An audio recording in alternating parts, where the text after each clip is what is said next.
Welcome back to my channel. Thank you for coming to listen to Greta Spore's The Tilly Queen, Chapter 4. Please subscribe to my channel to get updated with my post. Eula's POV. Akyat na! Utos ko kina Carrie at Shane. Nagatubili pa kasing dalawa. Diling-dili sila sa upuan ng jeep na pinara ko para sakyan namin papunta sa simbahan ng Quiapo. Bukod kasi sa may malaking punit ang upholstery ng upuan, kalawangin pa ang metal na nasa gilid nito. Yung nasasagi ng binti kapag naupo. Eula, hindi pa ako nakapagpa-anti-tetanus vaccine. Itong linggo pa lang pag-uwi ni Mami galing Japan. Mulong sa akin ni Shane.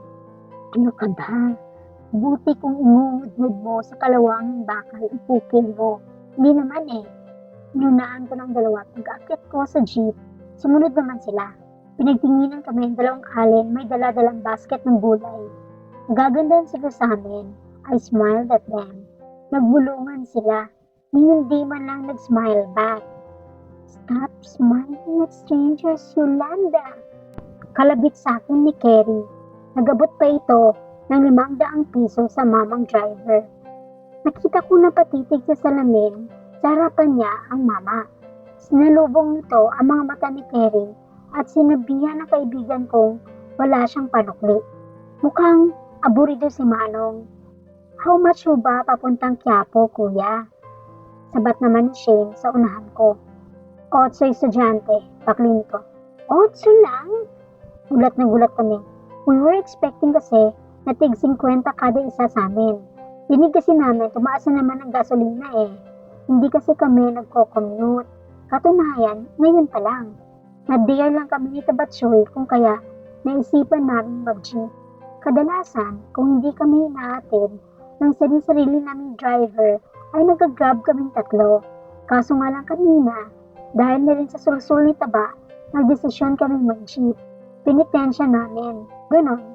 Thankful kasi kami na nabigyan ako ng pangalawang buhay kanina sa Yellow Cab. Courtesy of Professor Moore Raider Richie Halverson, PhD. Napangiti ako na maalala ko siya at napahalgalpak ako ng tawa nang sumagi sa isipan ko si Miss Suarez na nasa pool sa tungki ng ilong ng niluwa kong chunk na manok na puno pa ng laway. Baliw ka ba? Tatawa ka na ng bigla na walang rason? Ano sa akin ni Carrie? Just remembered something funny. Nakangisi kong sagot. Deadman na ang mapanuring tingin ng mga kasama namin sa jeep. Ano na? Wala akong barya. Sabi ni Carrie sa akin. Wala rin ako eh. 1,000 ang laman ng wallet ko. No smaller bill. Si Shane naman. Nakatingin pa sa akin. Ang hitad na ito, nakakainis. Nagalungkat ako sa Gucci shoulder bag ko nang madadekwat na salapi. I was very disappointed. Credit cards ang naman nun at hindi pera. Kung aabutan ko ng isa sa mga yun ang mamang driver, tiyak na sasapakin na kami yun for sure. Manlulumo na sana ako na makakita ko ng 20 pesos na nakaipit sa index cards na sinulatan ko ng notes sa mga klase ko kanina. Nakangiti kong inabuti yun sa masungit na mamang driver. Sanang 20, walang kabuhay-buhay nitong tanong. Nasa kamay niyo po, pakli ko naman. Nagulat ako nang sinamaan niya ako ng tingin. Sinigot ko lang naman ng tanong niya damuhong ito. Pinangunutan pa ako ng noo bago sumagot ng, saan ito papunta ineng? Ay, sa Quiapo Church po, para po yan sa dalawang makikinis ang puwet, sagot ko. Napangiti ang mga kasama namin sa jeep, pero hindi ang mamang driver. Buglutin talaga si Manong. No sense of humor at all. Ha? Bakit dalawa lang? Reklamo ni Shane. Paano ako? Bakit? Makinis ba puwet mo? Sagot ko sa kanya. Inasima naman ako ni Shane ng mukha. Nagagikikan tuloy kaming dalawa ni Carrie. Nagalungkat tuloy ako sa shoulder bag ko. Mayroon daw 5 piso. Inabot ko ulit niyan sa driver. At sinabing, dagdag doon sa inabot kong 20 pesos. 3 na kamo yon. Nagbigay ng sukli ang mama. 1 kalawanging piso. Hindi yun tinanggap ni Shane. Salip ay napaiw pang bruwa. Diring-diri. Siniko ko ito. Kaarte ng tik. Keep the change po, kuya. Sabi ko na lang. Ayaw ko rin hawakan ang kalawanging piso. Baka matetano ako, mahirap na. Napabungis niya si Kerry. Piso, keep the change. Buti nga meron na, sagot ko. Deadman na sa mga strange looks ng mga kapwa naming pasahero. Na makarating kami sa tapat ng simbahan, bigla kaming nasigaw ng, para! Hindi kasi namin napansin agad na nakarating na pala kami. Nawili kami sa Cache Chica. Bawal dito, asik ng mama. Bumaba na sana kayo kanina sa Raon pa lang. Alam niyo namang hindi na pwede paglampas doon eh. Hindi namin nalan, ibaba niyo kami. Pili ko, matinis. Nagsisigaw na rin sina Kerry at Shane. Nilampas pa rin kami ng damuhong driver. Pero siguro naingayan sa mga tili namin, binaba niya kami saktong paakyat siya ng tulay papuntang Lawton. Naiinis kaming bumaba ng jeep niya. Pagkababa, nakita namin ang signboard sa tabi ng kalsada na nagsasabing no loading and unloading area. Nagtawanan kami magkakaibigan.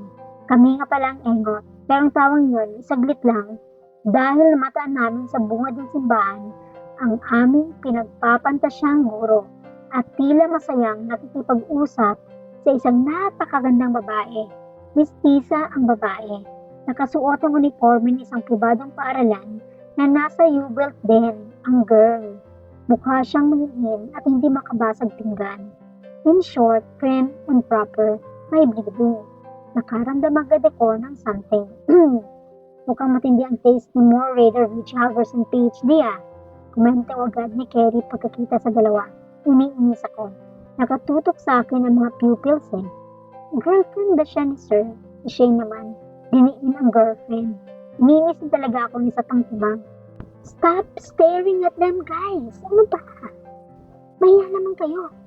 Asik ko sa kanila. Pinatatag ko ang boses at pinamukhang nagbibiro na ako. Pero sa totoo lang, masyado akong affected. Alam kong above average ang kagandahan ko. Ngunit ang mga oras na yon ay na-feel kong taog talaga ang beauty ko. Kung wala nga lang kami sa harap ng simbahan, baka napamura ako ng malutong. Moore's POV. Nalalayan ko ang pinsan kong si Lilia patungo sa unahang pew ng Quiapo Church para mabistahan niyang mabuti ang imahe ng Poong Nazareno. Hindi man siya Katoliko tulad namin, nais niyang masaksihan at maranasan kung paano manalangin ang isang Pilipinong deboto. Sa kinalakihan naming bansa kasi, hindi kami masyadong passionate sa religious belief namin, kagaya ng mga tao dito sa Pilipinas. Pero dahil Pinay ang mami ko, na-expose niya kami ng kapatid ko sa ganung aspeto ng kanyang kultura. At iyan din ang gusto ko maranasan ng pinsan ko para buong-buo ang immersion niya sa Philippine life. Wala bang nagsabi sa isang kuya riyan na bawal ng PDA sa simbahan? Narinig kong sabi ng isang pamilyar na boses. Napalinga-linga tuloy ako para tingnan kung sino ang tinutukoy niya. Bakit nga ba may nagpa-public display of affection sa church? Wala namang kahihiyan ng mga yan. What are you looking for? Pabulong na tanong ni Lilia habang nakahawak sa braso ko. Napatingin-tingin din siya sa paligid kagaya ko. And like me, she found no couple who fit the description. Bigla akong napatitig sa kamay ng pinsan kong nakahawak sa may braso ko, sabay lingon sa tingin ko'y pinanggalingan ng boses. And there she was.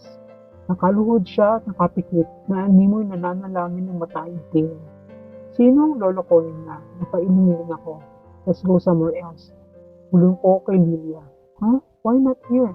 I like this part of the church because I can see people as they go to your saint and bow to his statue. I cannot stay here. Let's move over there. Tinuro ko ang malayo-layong bahagi ng simbahan. Pero bago kami napunta roon, nilingon ko ang direksyon niya one more time. Nahuli ko siyang nakatitig sa amin. Mabilis itong pumikit para kunwari patuloy na nananalangin. Huli na'y pagmamaang-maangan pa. I grabbed Lilia's hand and strolled towards her direction. Hi there, this is my cousin Lilia. She's not my girlfriend. Napadilat siya agad. Namilog pa ito na tila hindi makapaniwala. For a brief instance, I saw a glimpse of gladness in her eyes. Natuwa siyang hindi ko girlfriend ang kasama.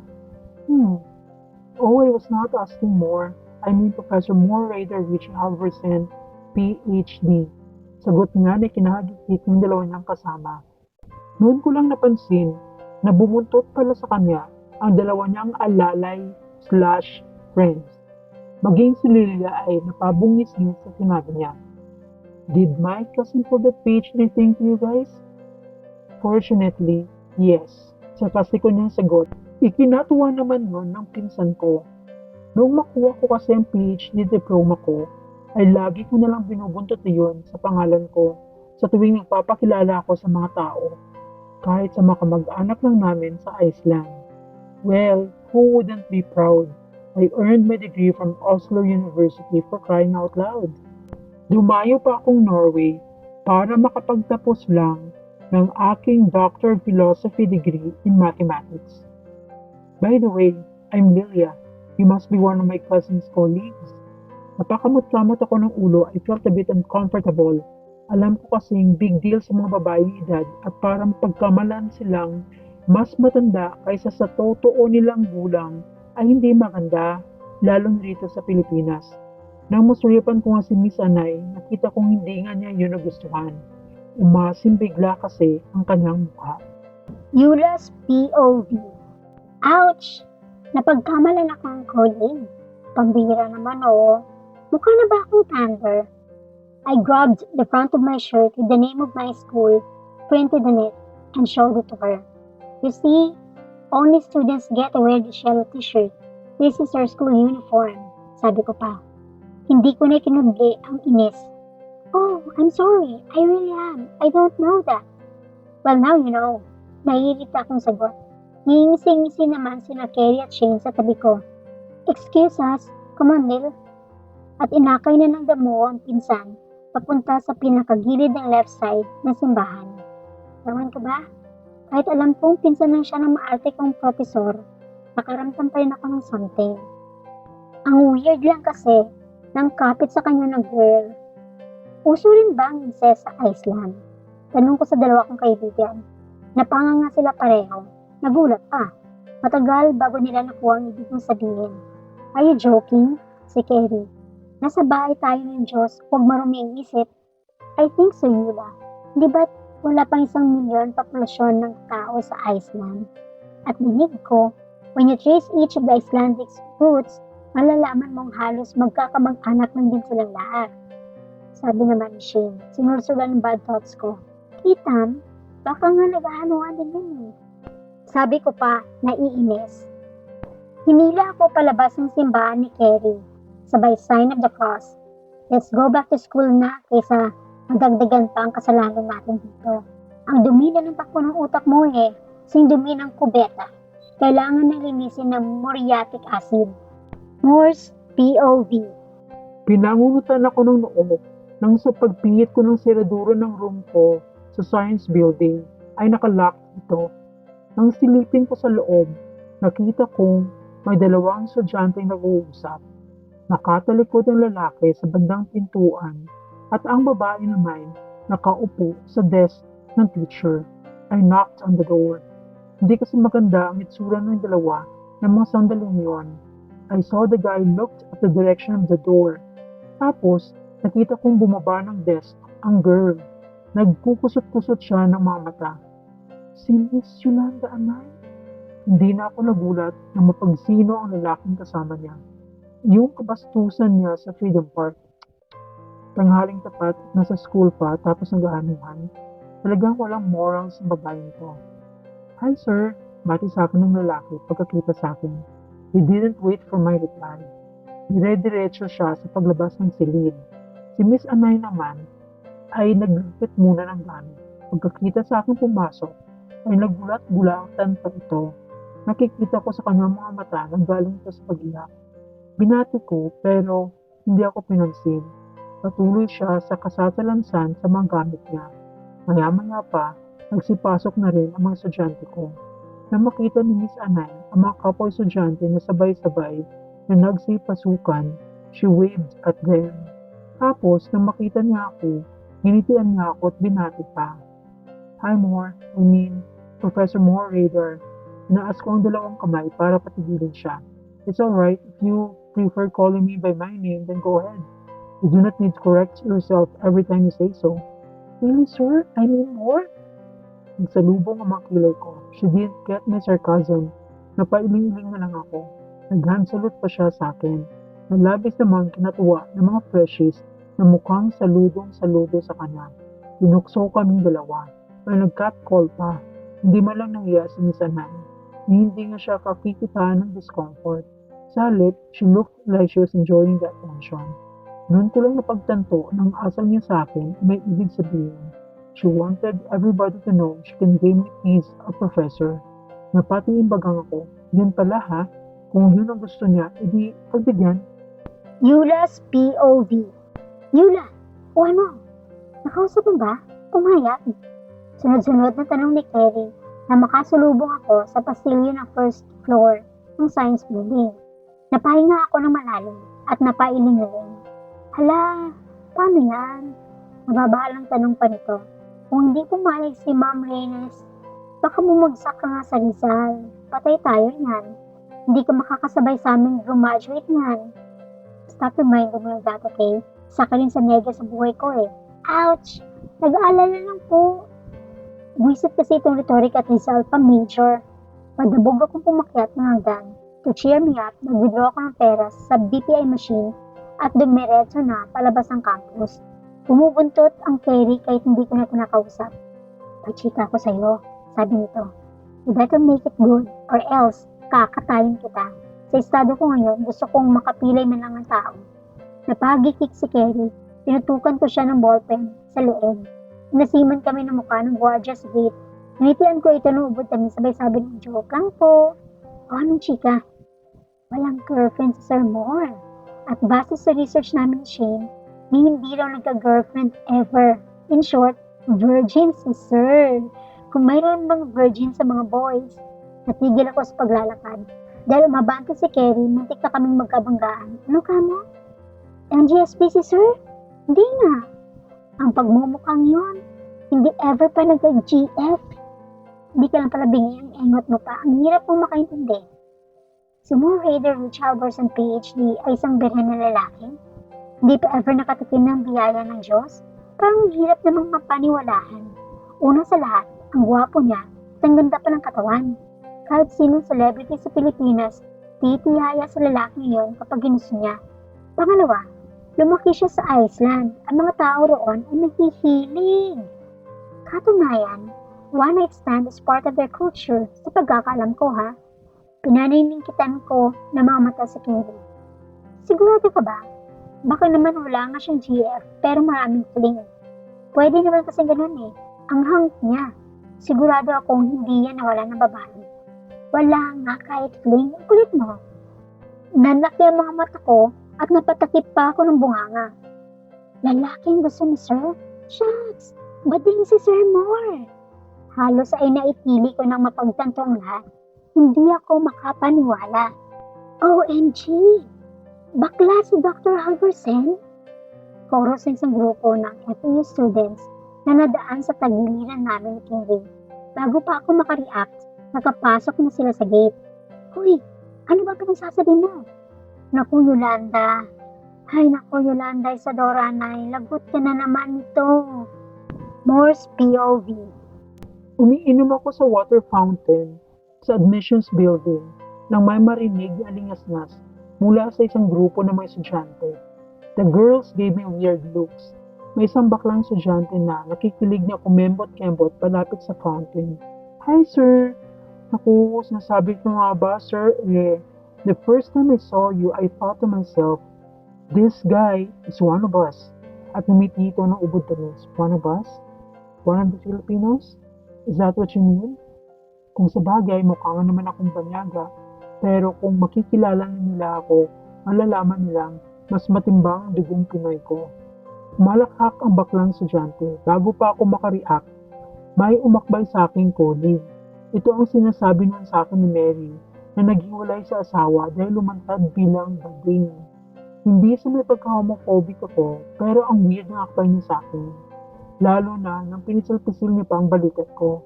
Niyaya niya ako mag-lunch sa Shakey's. I politely declined. Pagkakita ko kay Mary na bumaba ng hagdan, kumaway agad ako. She gave me a sad look. Sinabayan ko ang paglakad niya at niyaya ko siyang sumabay sa akin sa pagkain sa cafeteria. Naku, more. Maraming students doon ngayon. Do you want to go to Yellow Cab again? May sasabihin ako sa'yo. Sasabihin? Bago pa makasagot si Mary, may dumaang isang grupo ng mga baklang estudyante. Ang sigla ng bati nila sa akin. Hi, Queen, sabi pa ng isa. Nagalakhakan ng kanyang mga kasama. Nagulat ako. Bago pa ako makareact, nakalayo na sila. Panay naman nila sa amin ni Mary habang nagharutan papunta sa education building. Iyan na nga ang gusto ko sanang itanong sa iyo, more. Are you gay? What? No! Who the fuck said I'm gay? Napatingin sa akin si Mary na tila hindi naniniwala. I'm not gay, Mary. Do you want proof? Bago pa makasagot si Mary, ay nahawakan ko na siya sa baywang at masuyong hinalikan sa langit. Yulas POV. Natigil ako sa paghakbang. Si Felina ay natigil din. Nang hinapit na ni Moore ang maliit na baywang ni Miss Suarez, dumagundong na ang puso ko. Nang lumapat ang labi niya sa labi nito, para akong sinabuyan ng isang balding yelo. Pinanlamigan ako. Shit! Naibulalas ko pa. Sabi mo ba din si Sir Moore, baling sa akin ni Felina? Hindi ko na malayan, may nalaglag ng luha sa aking mga mata. To be continued.